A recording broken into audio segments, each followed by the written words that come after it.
하나님 말씀 함께 보겠습니다. 오늘 하나님의 말씀은 구약성경 사사기 11장 1절에서 7절입니다.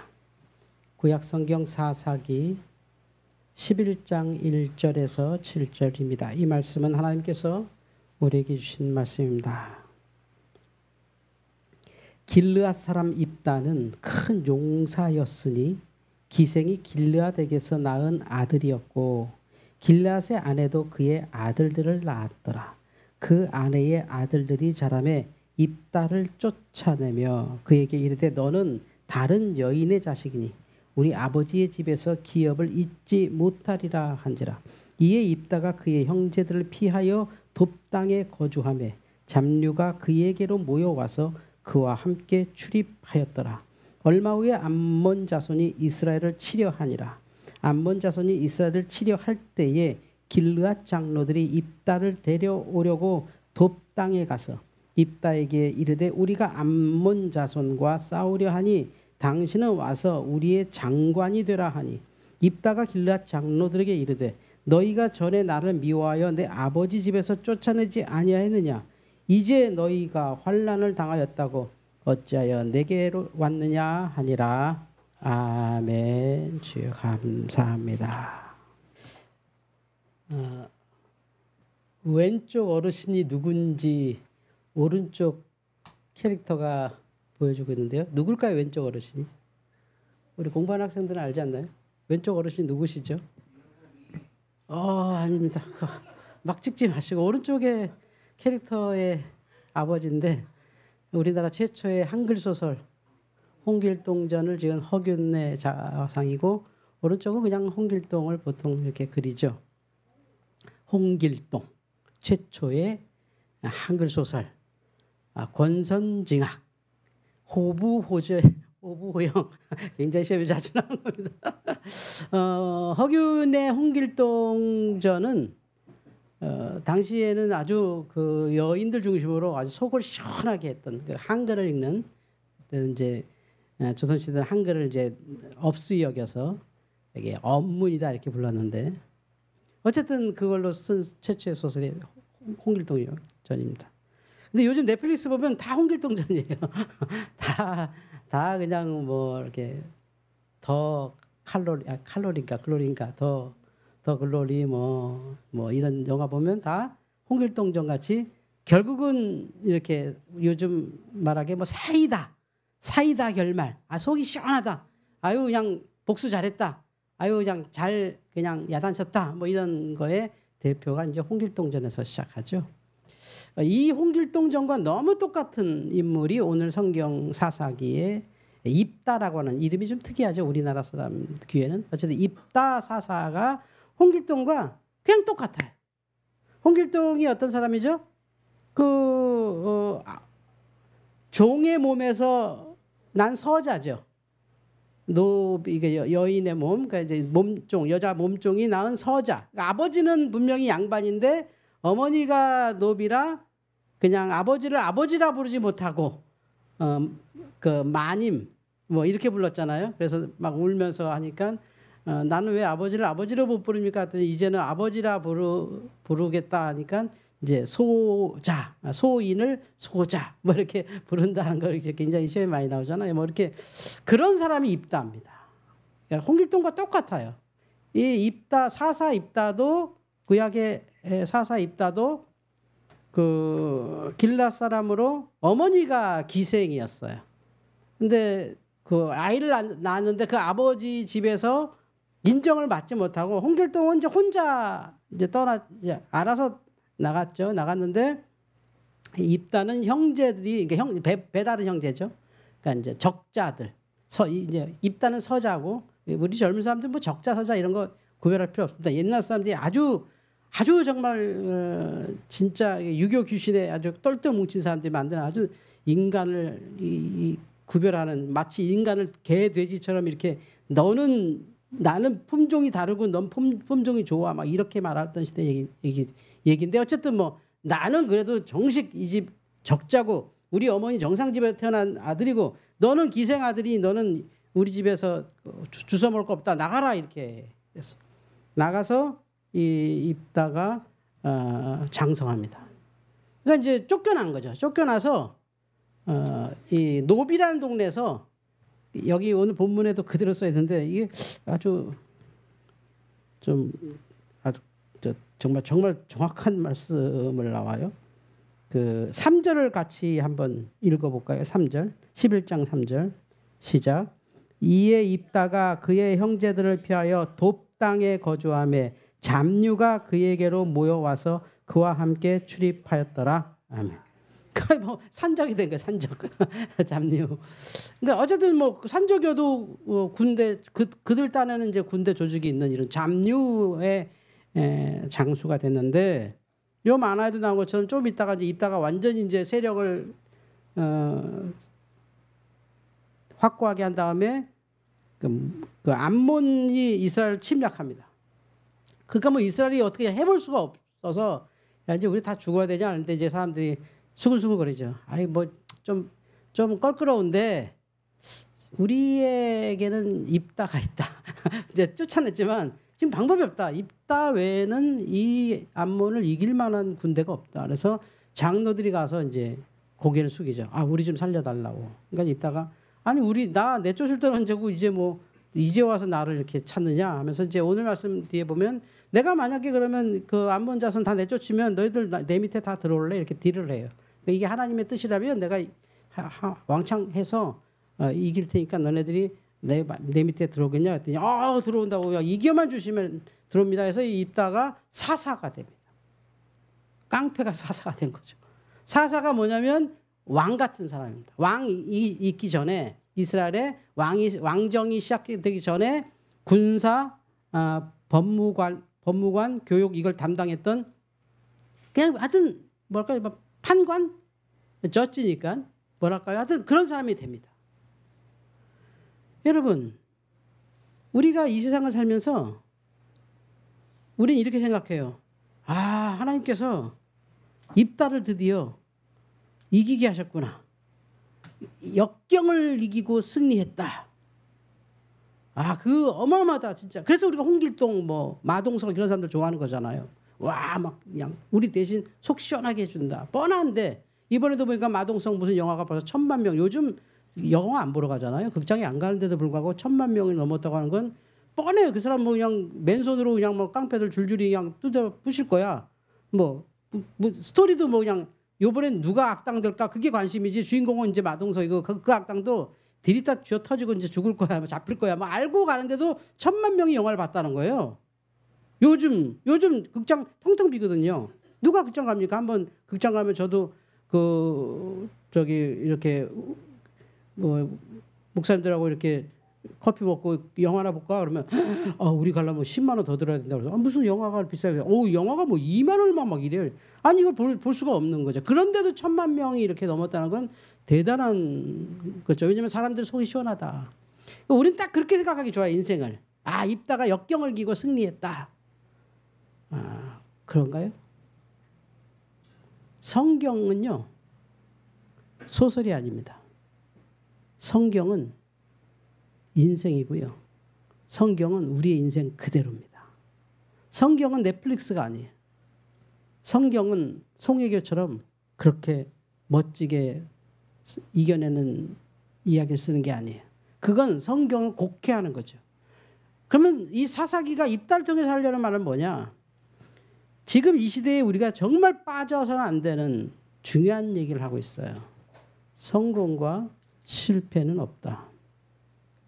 우리는 이게 이 길로 가면 실패, 이 길로 가면 성공, 그 많은 역경을 뚫고 와 할렐루야 잘됐다, 와 은혜 받았다, 이거를 믿음으로 생각하는 거죠. 하나님은 절대 그런 분이 아닌데 누가 성공했으니까 그 사람은 잘된 사람이고 누구는 실패했으니까 저 사람은 벌 받은 사람이고 우리 요 아주 단편적이고 아주 그냥 편협하게 성경을 읽고 싶어 해요. 입다 같은 사사 보면 홍길동 열광하듯이 거봐마 입다 하나님께서 그 억울하게 이렇게 형제들한테 내쫓겼는데 스스로 입지전적인 인물 돼서 자수성가해서 그 많은 사람들 모아서 그 이스라엘의 지도자가 됐다 하고 딱 끝나면 얼마나 좋겠어요.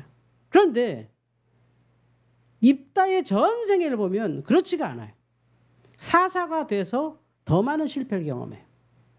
사사가 될 때 성공한 사람이지 사사가 돼서 나서는요. 최후의 비극이 11장에 다 나오는데 최후의 비극이 뭐냐면 이 암몬과 싸웠잖아요. 그러니까 이스라엘이 암몬을 섬겼어요. 무슨 말이냐면 우상에 입다가 이렇게 익숙해 있어요. 입다도 사사인데도 불구하고.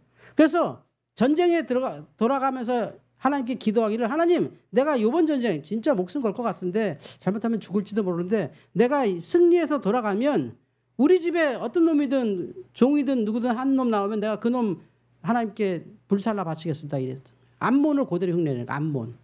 절대 하나님은 그런 분 아닌데 함부로 그런 말 했는데 전쟁 이기고 이제 와 그러는데 자기가 사랑하는 딸이 막 와서 제일 먼저 마중 나오죠. 그래서 울면서 왜 너가 나왔어? 그래서 얘기하죠. 내가 하나님께 누구든지 첫 번째 만나는 것 불에 태워서 드린다 그랬는데 어떡하냐 했더니 그 딸이 기가 차게 하나님께 했으니까 죽어야지 하면서 나 당장은 죽기 싫고 한 일주일만 친구들하고 산에 가서 실컷 놀다 와서 죽겠다고 해서 일주일 가서 실컷 놀다 와서 죽어요. 그러니까 성공 실패가 없어요. 성경은 딱 우리 인생이에요. 우리가 지금 뭐 잘 됐다고 성공하는 것도 아니고 뭐 안 됐다고 실패한 것 절대 아닌 거지. 단편적이잖아. 아주 입체적이야. 그 속에는 끝없는 하나님의 은혜가 있는데 그게 뭘까요? 여러분 바로 하나님께서 우리를 부르시는 그것이 시대와 나 그리고 하나님의 관계에 있다는 거지. 이게 예수님께서 제자들 부르는 첫 번째 장면이에요.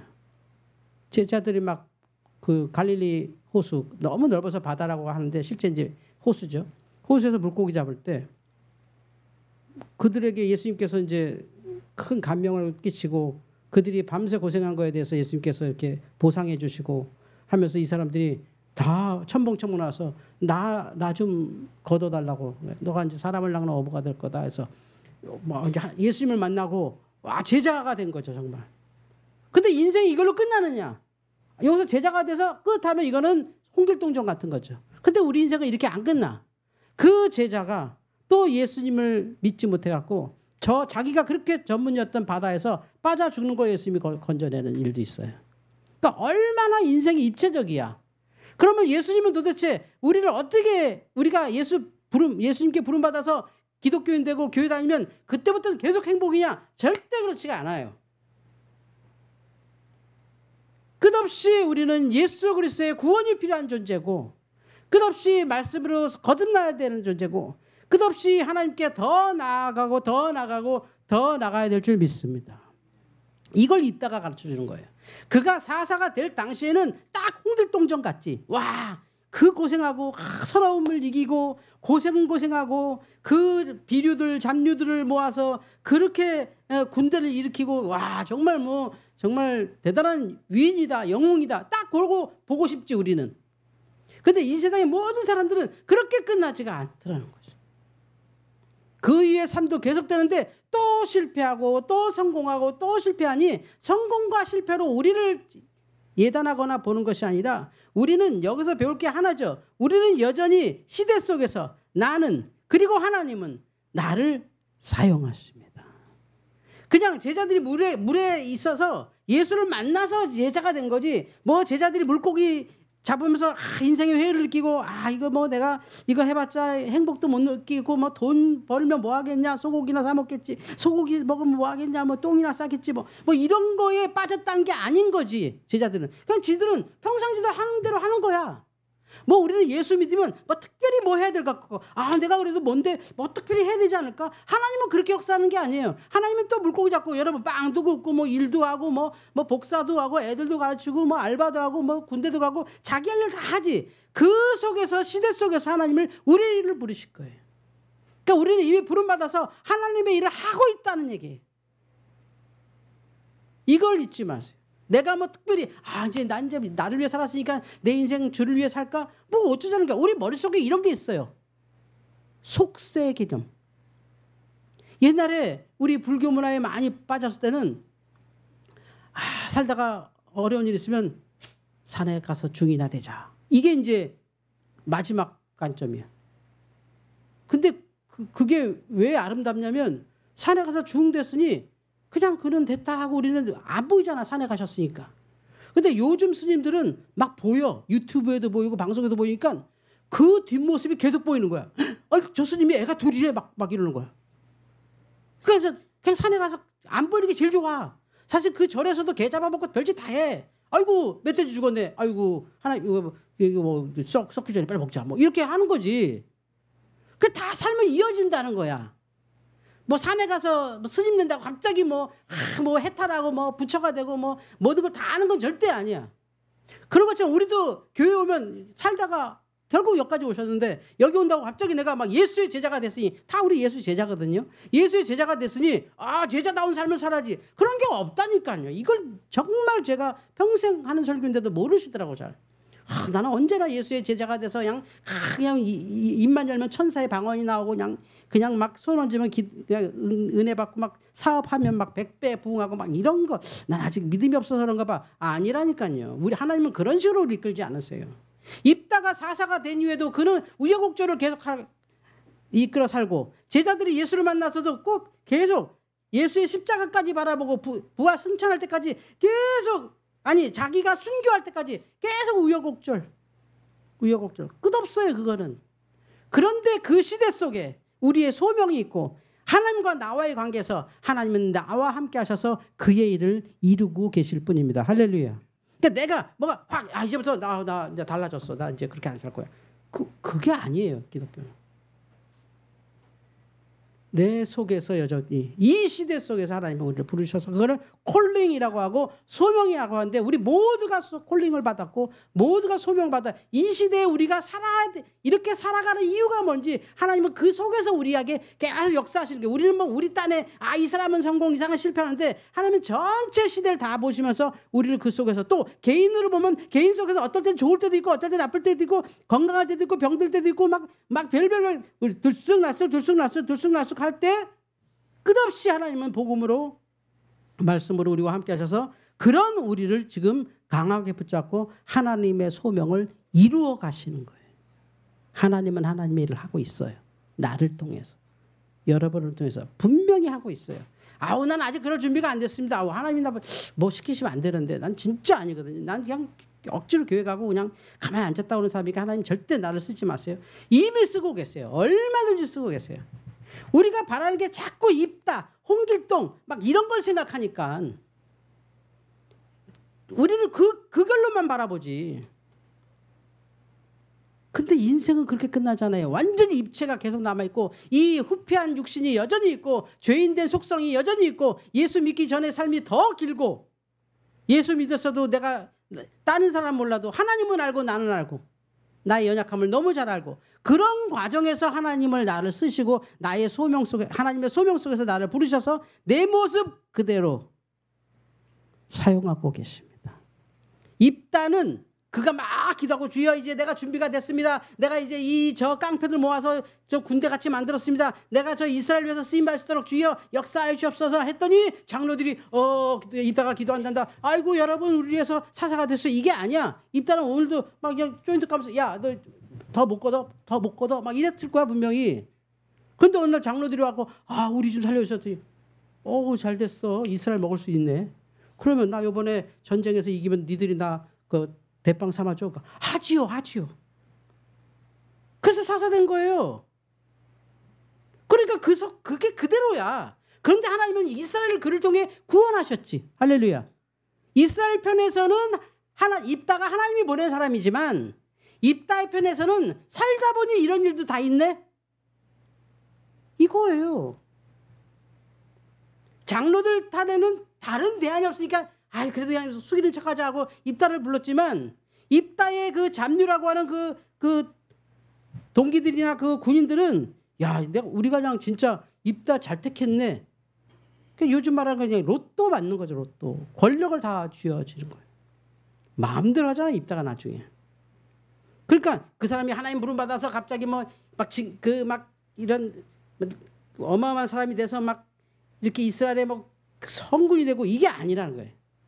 그거는 정말 단편적인 그림을 딱 붙여볼 때, 아 봐라, 입다가 저 어려운 속에서 기생의 아들로 태어나서 그 서름 속에서 결국 집에서 내쫓겼는데 누가 그 걷어주지 않고 그냥 들에서 굶어 죽을 사람이 끝끝내 살아나서 뭐 어마어마한 삶을 살았겠죠. 그건 우리가 상상할 수 없는 거예요. 그 스스로 얼마나 힘든 삶을 살았겠어요.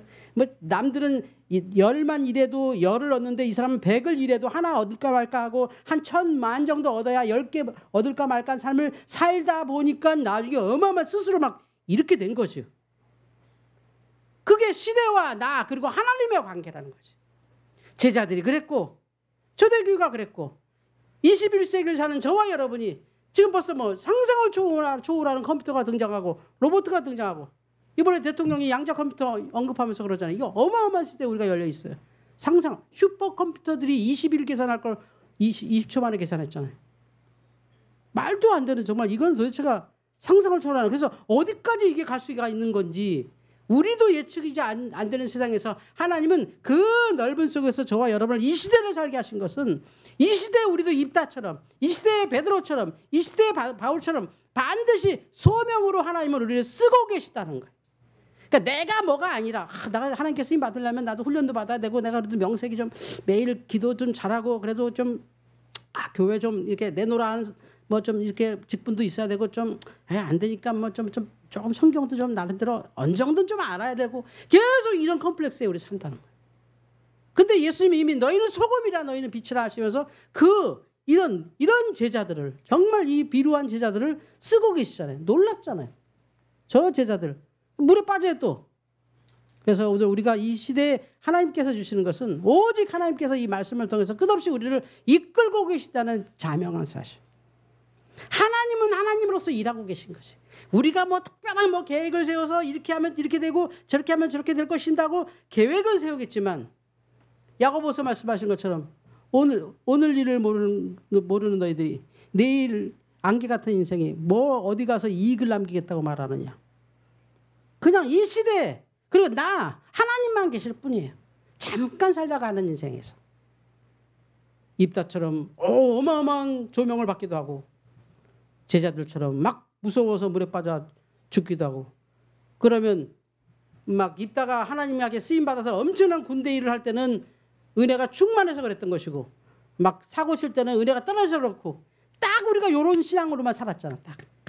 그러면 막 기도원 가서 주여 주여 그러는데 뭐 바뀐 거 하나도 없고 계속 하나님에 대한 속는 것 같고 목사에 대해서 속는 것 같고 신앙에 대해서 속는 것 같고 이거 아닌 거 아니야? 계속 스스로 나를 잘못된 이 오류 과정으로 반복하는 거죠. 홍길동처럼 되길 바라는 거예요.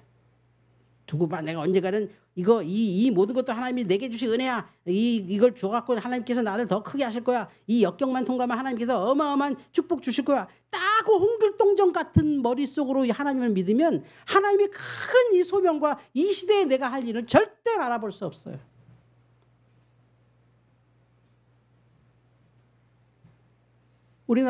우리나라에서 세계적인 그 건축자에게 누가 물어봤습니다. 선생님께서 제일 아끼시는 건축 3개만 말씀해 주세요.